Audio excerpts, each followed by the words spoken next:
Managing transformation at scale is never just about strategy. It's about purpose, people, and process. Because when an organization is trying to change, the mistake most leaders make is assuming that the plan is the hard part. Now, let me unpack this because the plan is just the beginning. The real work is getting people aligned around why the change actually matters, giving them the authority to act, and making sure the change sticks around long after the consultant leaves. Now, I've seen this firsthand in large organizations. A strategy can look great on paper, but if the CEO doesn't embody it, if the managers don't reinforce it, and if the employees don't know how their work moves the mission forward, the whole thing turns into a check the box exercise. And that's why today's conversation with Mark Whiteley is so valuable. Mark is a global transformation consultant with over 30 years of helping organizations across infrastructure, government, HR, operations, and technology rethink how they grow, adapt, and lead through change. Now, in this episode, we're going to unpack 3 critical leadership lessons that anyone who's going and managing change can implement in their own organizations. First, purpose creates alignment. If people don't understand the mission and how their work contributes to it, they default to tasks instead of ownership. Second, empowerment drives transformation. The best leaders don't just assign work. They give people the tools, authority, and responsibility to succeed. And third, change only sticks when it becomes an end-to-end system. Culture is not alone. Process is not alone. But when culture and process work together, organizations can keep evolving instead of falling back to old habits. If you're leading a team, growing a business, or trying to move an organization through meaningful change, this episode is a masterclass on what it takes to make sure that transformation sticks.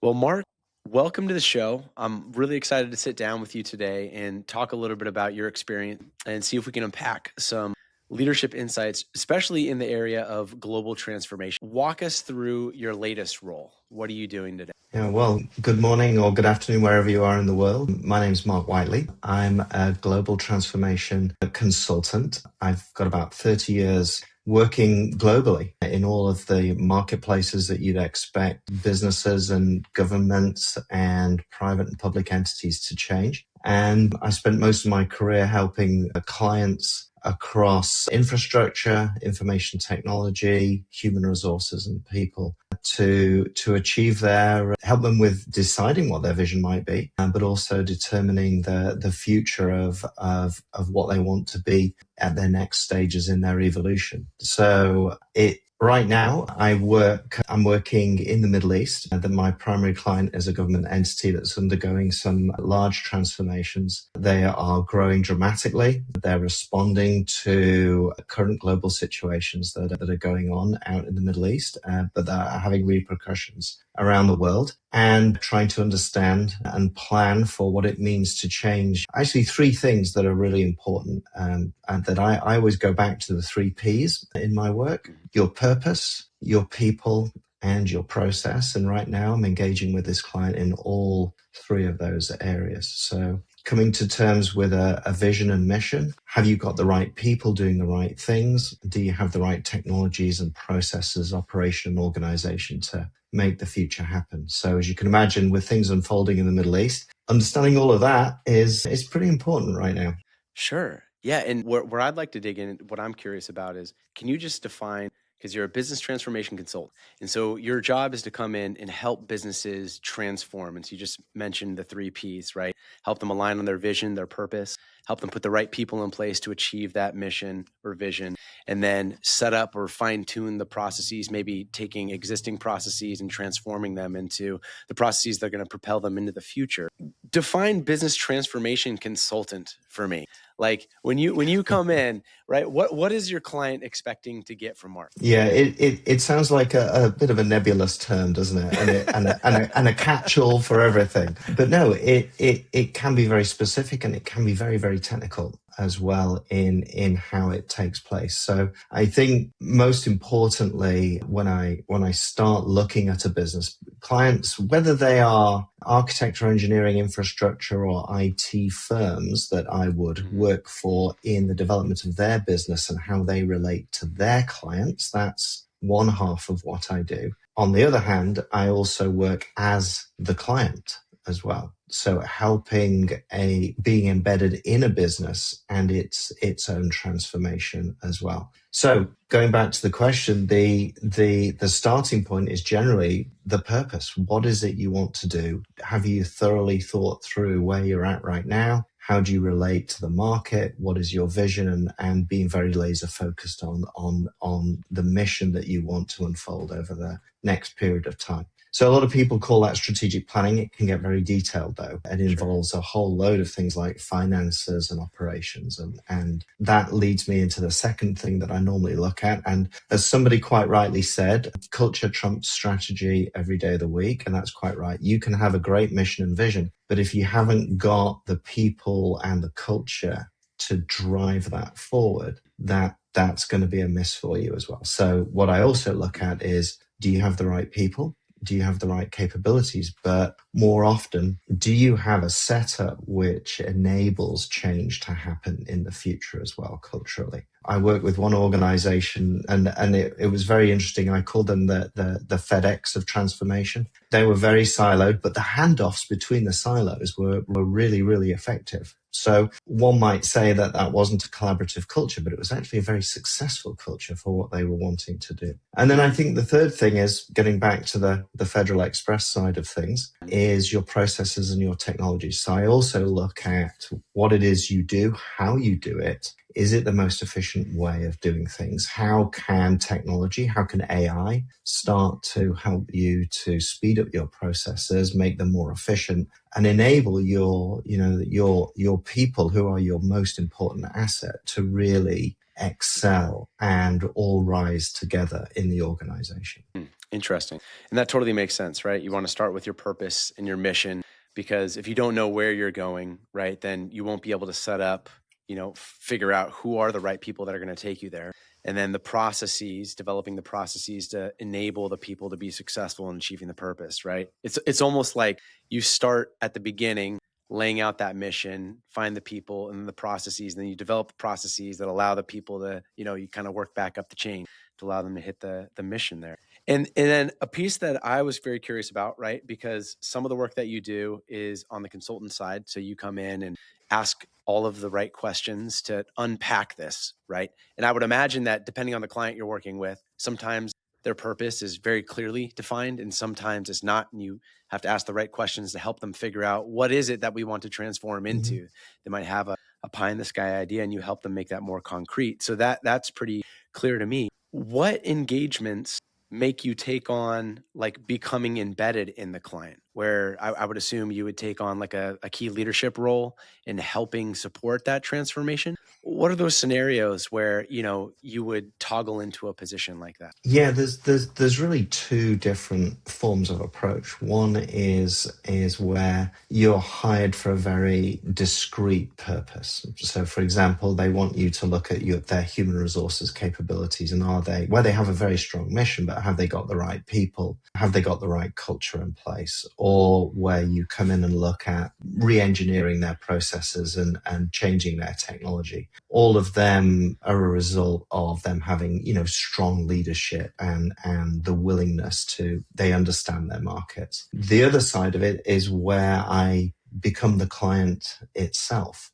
And that then start like where I'm working right now, I am the client. I'm basically an executive program management office that's running 5 separate PMOs. So I am the client. I hire consultants on their behalf. I hire capabilities to help them through this process. So architects, engineers, equipment consultants, FM, IT, human resources consultants to bolster their client's organization. And then I coordinate all of the activities on behalf of the client. And I'll very often report to the CEO or the COO and appraise them of progress when decisions are needed to be made appropriately. And obviously there's consulting, but there's also in that role, there's a wide range of stakeholder engagement that goes along with it as well. So a high degree, not just of project management and program management, but also change management in that process as well. Sure, that makes sense. And so it's really tailored to the scenario, like whatever the client is needing in the consultant role, you're more of an advisor. And then when you're embedded in the business, you actually have that, I would imagine, decision-making, ownership, and power to transform the company from within.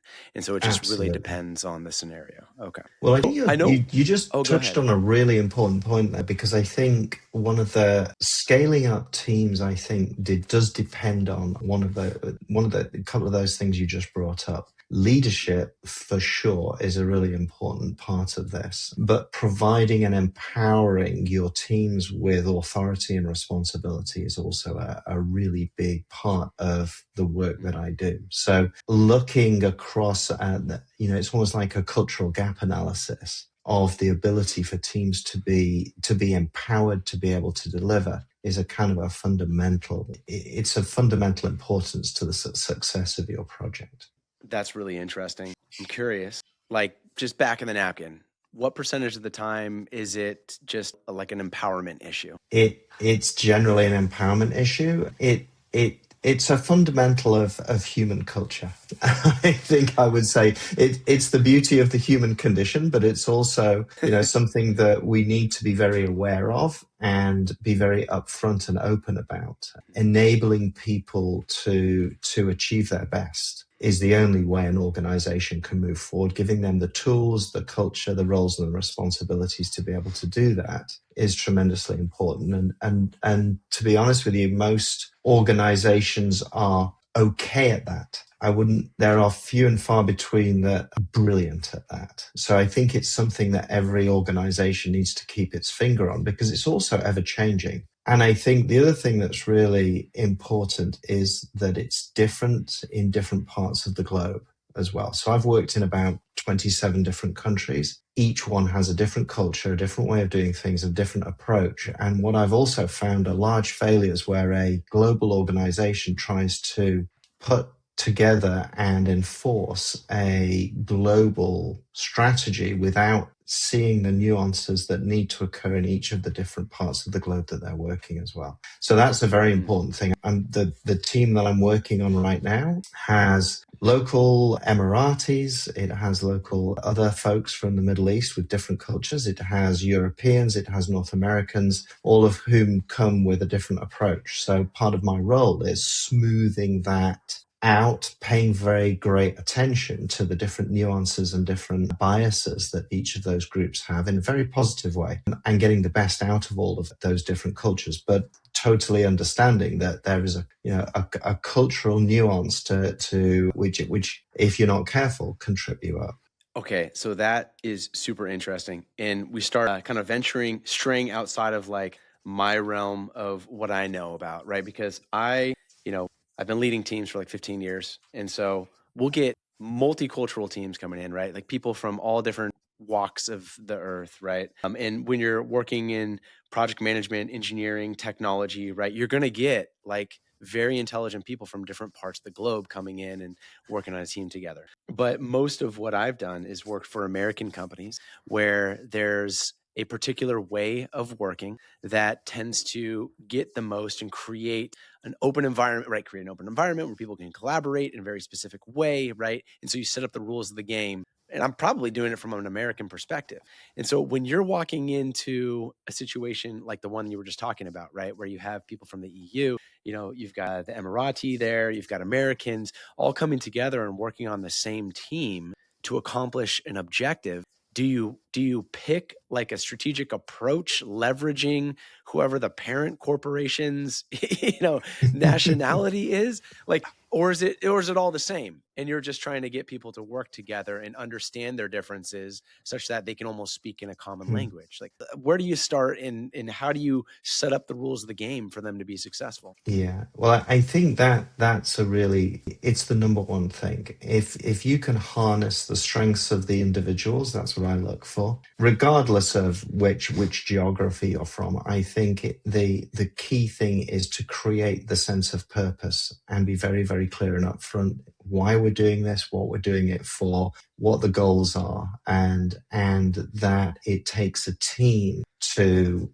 to deliver on it. It's not down to an individual or their individual skill set. So I think the other thing that I work on a lot with is not just the cultural biases that we all have, but also the kind of professional biases that we have. I have a little, it's almost like the, three different, a lawyer, an architect, and an accountant walk into a bar. They all order a drink which is allied to their professional education and the way they're brought up. So I think, the architect gets a fancy cocktail, the engineer gets a very safe cocktail. Those are the kinds of biases. So the other thing also is that I also, try to encourage and empower people is to think with regard to the other professionals that they're working with and create multidisciplinary teams that understand the magic of the different strengths that they have professionally. That it's like creating a football team or a soccer team. You've got people who excel in defense or in midfield or in attack or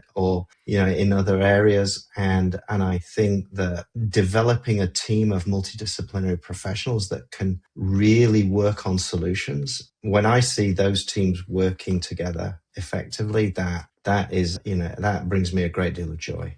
Yeah, absolutely. Is there a common theme or baseline for creating this, multi-dimensional working environment where you're balancing culture, you're balancing different disciplines, right? You're balancing maybe individual, just even how, you get more complex, right? Like how are they raised, right? And what sort of communication style do they have that maybe is impacted by their culture or their discipline, or it's just like the person that happens to be in that role right now, and maybe they're a little bit difficult to work with, right? Whatever that means. Is there a common baseline that you try to achieve when you're going into a national, multidisciplinary environment and trying to get people to work together? Yes, I think the creation of the sense of purpose and being very specific about the mission and why we're doing, what it's for, and what we're going to achieve is an absolute baseline. A lot of times I'll go into an organization and they'll want to do something,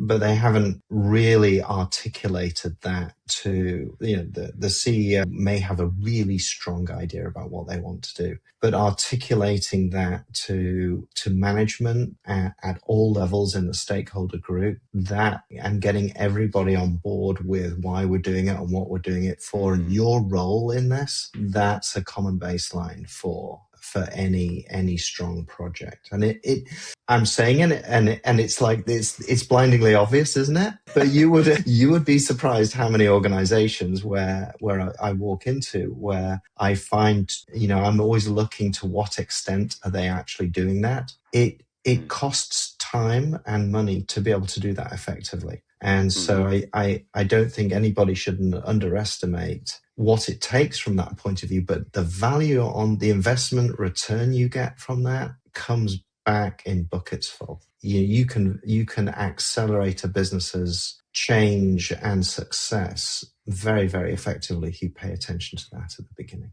I think what you just said there really resonated with me, right? A lot of psychologists talk about this theory of purpose, right, and responsibility. And when individuals take responsibility on their shoulders and they feel like they can actually move the needle for whatever it is, their own life, and then you bring that out to their family, right? You bring that out to the company that they're working in, then they have more intrinsic value in the work that they're doing. When you're just a cog in the machine, and like my job is to spin the nut to make it sure it goes on the bolt, and then I take the nut off and that one's good and we move on. And like, if I only knew that was my purpose, right? Like, but I didn't understand the broader, context, then I might not be as motivated. And so I think it sounds like a lot of what you're saying is, and I see this with peers that I work with, companies that I work with, right, as well, where people get so caught up in the day to day that like they wake up and they have a list of things to do and they do the list of things and then they go to bed, right? And then they wake up, they have the list of things, they do it again, and then they go to bed. But they lose motivation because they're not surrounded by this culture that's preaching why it is so important that they're doing the things that they're doing. If a QA analyst doesn't understand the purpose of their QA and that it'll actually prevent people from losing their lives, and like, no, I'm a lifesaver. Like, I'm saving people's lives by doing this QA assessment and doing it well. And so that's why it's important for me to spend the extra hour to go through the details before submitting my report. Then they have no purpose. They have no sense of moving the needle for this big machine that they're, one small player in. But if you can make that tangible, right, you almost see people taking that responsibility on their shoulders and pushing the needle forward. And it sounds like that's kind of what you're talking through. One of Absolutely. the areas that you see maybe are deficient in some of these firms, and that you have to help them figure out how to preach that, like, first and foremost with their mission and vision. But I guess then my next question is, like, how do you instill that long term, right? Like, how do you make that resounding throughout an organization? Well, I think it's a question of how do you normalize a culture that will always be changing. I think that's another aspect of this that is really important as well. A lot of the organizations I've worked with have found themselves, whether they realize it or not, in a kind of a level of stasis where they've achieved something. Generally very successful organizations. They're doing well. They've got good market share. They're keeping going, but they have reached this point where the excitement has started to wane, and which is really interesting to everybody's doing their job okay. There's nothing, there's nothing dramatically wrong. But I think that's another role that I've been fulfilling, is bringing back the motivational aspect of the business, and empowering, incentivizing, creating true career paths for their way forward, as well as groups and as individuals as well. So that could be aspects like training, career pathing, retraining. Bringing in new technologies is always a great vehicle for reinvigorating, re-empowering. Some people will find it very scary, and there's anxiety that goes along with it. Totally. But if we can leverage that, the introduction or a new investment in new technologies and processes, maybe new markets that you're moving into, I've found that we can move past the levels of anxiety and move into more excitement and empowerment and motivation. And that really, really helps. So I think what I'm saying is don't think you can just change the culture by going in and saying, hey, we're going to change the culture, or hey, everybody get motivated. It's not going to happen. No. But if you have something that people can literally see, feel, touch, and do, and they feel responsible and empowered to do it, then you'll see the rewards start to happen. But I mean, as a kind of a accredited change manager, I know you can't do that and then stop doing it. It has to be embedded in your organization as a process of reinvention and resuccession, and which enables you always to be relevant to your audiences. So whether you're a government, whether you're a corporation, remaining relevant as part of this process, making your staff and your officers feel relevant and part of something that's important. That the most successful businesses that we know of around the world are very good at doing that. Interesting. So as a consultant, you come in and you help make some meaningful change, right? You help to refine maybe mission and vision, putting people into place, get the processes set up so that they can be successful. But something that you just touched on was really interesting. Then you have managers, right? Directors, VPs, right? People leaders who have to embody it and then keep it real and keep it fresh, right? So I'm curious, is that an element of what you look to invigorate and try to set up systemically in order to make sure that the change doesn't just like revert back or get stale again? They have to look for another technology to respike things. Like, how do you make sure that the change that you're leaving on an organization after working and consulting with them actually stays there over the long haul? Yeah, that's tremendously important. And I see it a lot in some of the individual pieces of work that I do. So if I come in and I work on, your human resources transformation, have you got the right people? That can be seen as a one-off deal. Oh, good, we hired the right people, we got them in place, they've got the new technology and they're using it. Fabulous, end of story. what I generally try and do is not just end it at that point, because it's really it's putting a band-aid on something for the time being, and it's all good. You will then be successful in the short and the medium term. What I try to do is instill processes of change that can then start to be embedded. So we're not just going to look at our human resources once and our training once or our financial systems once. We're going to look at them on a very regular basis, even if it's to say we're doing fine. We don't need to do anything for the time being, but having that process that makes you look in the mirror, look towards your audiences, look towards your clients on a regular basis. Now, a lot of people do this in terms of their strategic planning. Any good business does that. But there's also a next level down to that, which is a little bit more granular, where you're actually putting those changes into place on a regular basis. A lot of people think strategic planning is just kind of lip service to, creating a PowerPoint. But actually, I think and you'd be amazed at how many organizations where that happens. But I think that what I've learned from the most successful organizations, where I a lot of times I go into businesses and I learn things new every time and I take my experience in that business and apply it to other businesses as well. So it's as much of a learning process for me as it is for them. But the most successful businesses that I've worked with have those processes embedded, and they do it on a regular basis, and it means something, and they do something about it. They don't just say, yeah, check, we did it. That's so interesting. So as somebody who part of what my day job is, I work for a large utility on the West Coast and help out with some of their strategic planning. We do an annual planning process. We have a 5-year process, and then we have a 10-year strategy, right? And then the goal is to align all of them and keep all the leaders engaged and bought in throughout the process. And so a lot of what you're saying is resonating with me, because I've lived that for a number of years where, there's elements that they can feel the impact of the exercise that they're doing. And then there's other elements where it's like, it feels like we're checking a box here, right? And you can tell that they're not really bought in. And so I'm curious, like, in order to drive meaningful change in what you were just talking about, right? Like this whole sort of culture of strategic planning and checking in on a regular basis, how do you make sure that like all the actions that you're setting up for the team,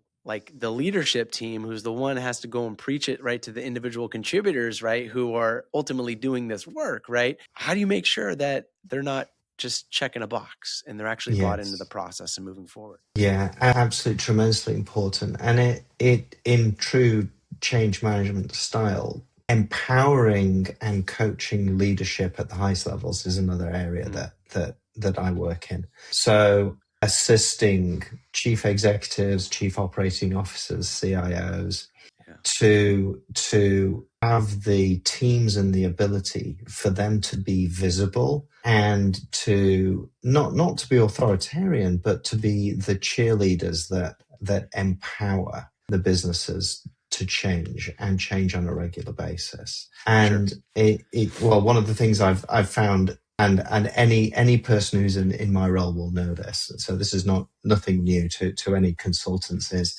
that the embedded staff in the businesses won't believe me when I say this is important, but they will believe the CEO.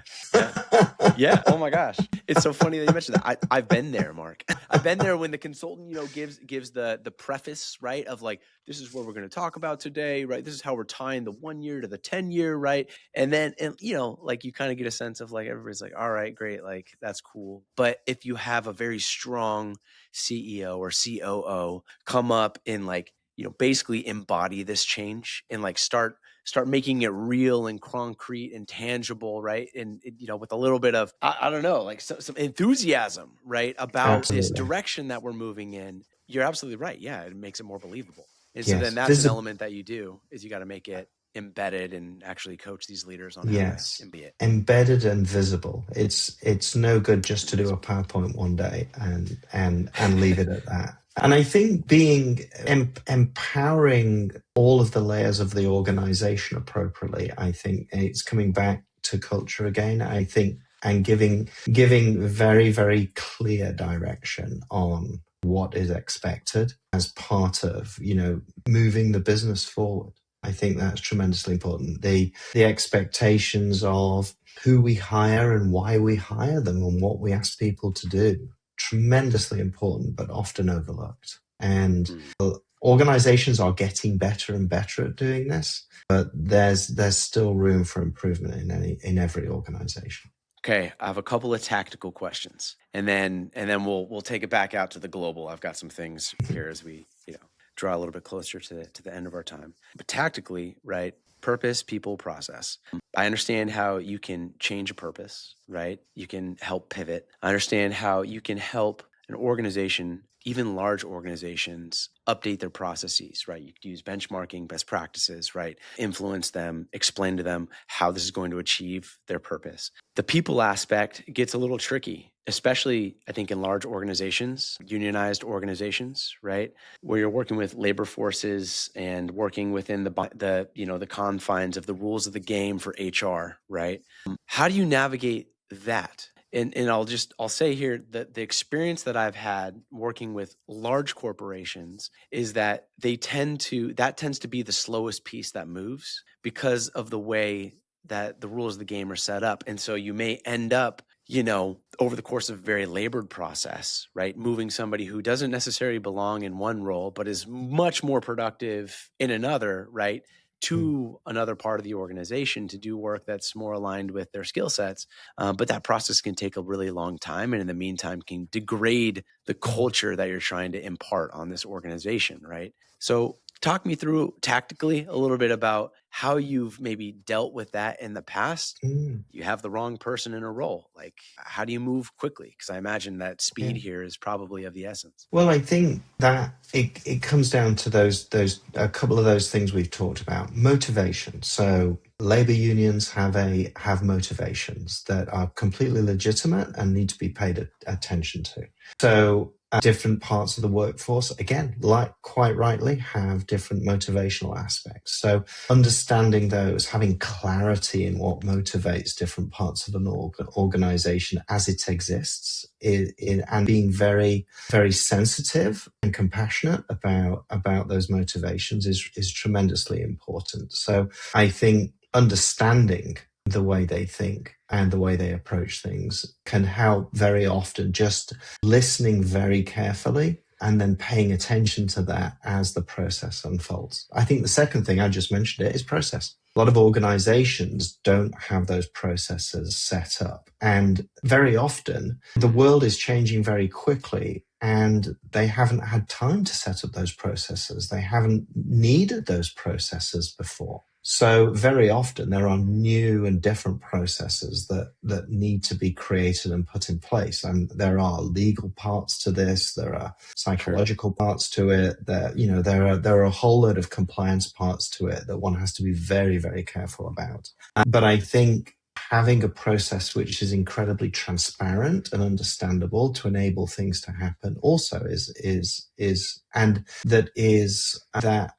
accessible to your workforce. So the worst thing the worst thing an organization can do is lose people because they didn't have a process to make them successful. That's the way I look at it. Is let's create processes that enable people to move to doing other things that they realize is a process of self-analysis, but also a process of self-analysis on behalf of the organization to embody change and make it available to people in their processes as well. So culture and process together, yes, that works. Culture on its own, no. Process on its own, no.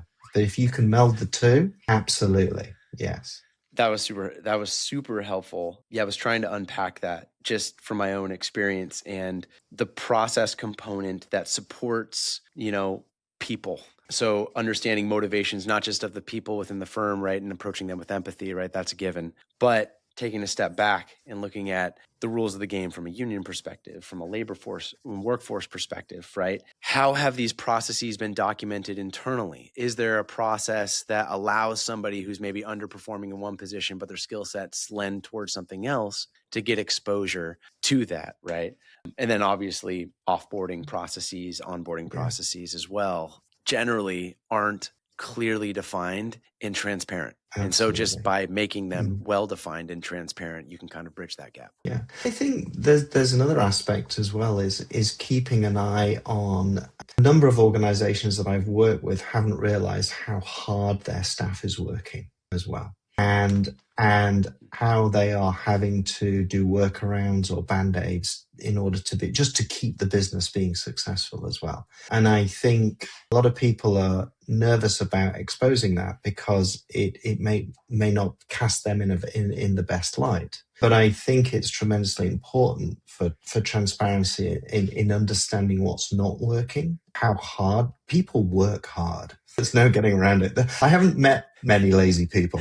most people work really hard. And if we can give them the tools and the situation to not just make their lives easier, but also make them more successful. That's another thing that I think is very important. That's what I look out for as well, is how can we make it not just if people, there's generally a very good reason behind why something, isn't happening.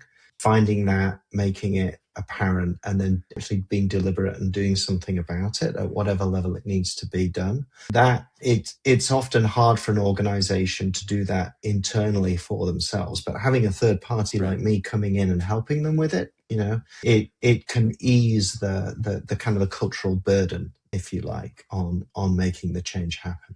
Right. Or gives them the liberty to feel like they're able to take a step back and observe it objectively. To your point, the management team, the leaders of these individuals who are essentially running in the hamster wheel and not moving the needle very far for the business, right, might already know that, but they're so busy with the work that's coming in, they don't have the opportunity to, or feel like they don't have the opportunity to take a step back, observe, and change something and then implement it. So that makes a lot of sense. And that resonated with me, because I've lived in that environment, and it's an uncomfortable one. And it does exactly the opposite of what you talked about at the beginning of our call, which was coming up with a purpose and making sure that individuals, when you get down to the people level, understand how they're impacting that purpose. In those instances, I imagine they're very far away from understanding how they're moving the needle forward, or maybe that they've been doing what they've been doing for so long that they haven't really thought about it that much, right? And so providing them that space, or that, like you mentioned, the third party objective report on, hey, we're not really moving the business forward with this work anymore the way that we're doing it. This might be another way for us your team could start adding some serious value if you just made these small pivots, right? Could be really helpful, and I imagine really empowering for the management team. Absolutely. All right. High level question. I know are you good on time? Do you have Great, 10 more minutes? Perfect on time. Yeah, let's keep going. Perfect. I have a couple more questions for you then. So your leadership journey, right? Obviously, I've learned a ton from this conversation. I learned a ton. Obviously you mentioned that you're certified in change management, right? You got a change management certification, but I imagine there were probably some other key inflection points that kind of allowed you to learn about this whole philosophy of leadership, how empowerment can drive motivation, right? Where did that come from? And were there any pivotal moments that kind of helped shape that vision that you bring to the clients? Yeah. A few years ago, not in the last firm I worked for, but in the firm before that. So we're talking 15 plus years ago. I mean, I'm an architect by training, so I suppose I could be classed as a creative professional in that way. So what I realized working for a very successful architects and engineer firm, national North American firm, was and they were designing buildings and doing the engineering very effectively, but they weren't really understanding the impact that their buildings and their infrastructure had on their clients' businesses. They're smart people, they can appreciate that, but it wasn't their motivation. What I realized was there was an amazing opportunity for creative professionals like myself to start to work more creatively in business change and harnessing a wider scope of larger multidisciplinary teams to actually really get to the bottom of what a client needed to make them intrinsically, holistically successful in the future. So that was a point at which within that firm, I started to grow this more wider focused multidisciplinary team that was able to attack more holistically business change, but it was using infrastructure as a vehicle to be able to, that was the tangible thing that enforced the change. So that was a really big tipping point for me. Then I moved to my previous firm, and we started to grow a business around that, which was very, very successful and still is in that way. And I think that those businesses which combine a wider spread of consulting forms, whether it's HR consulting, management consulting, architecture or design or infrastructure or IT consulting, you then have the ability to be able to provide a much broader swath of transformation. Our professionals still operate largely in their silos very successfully. I've not found many consulting groups that can actually operate very effectively across disciplines in providing more comprehensive. It's almost like 24/7, 365 solutions for a business. So that's so I had that inflection point about 15 years ago. I've been developing it then for the last 10 years or so, and it's worked really well.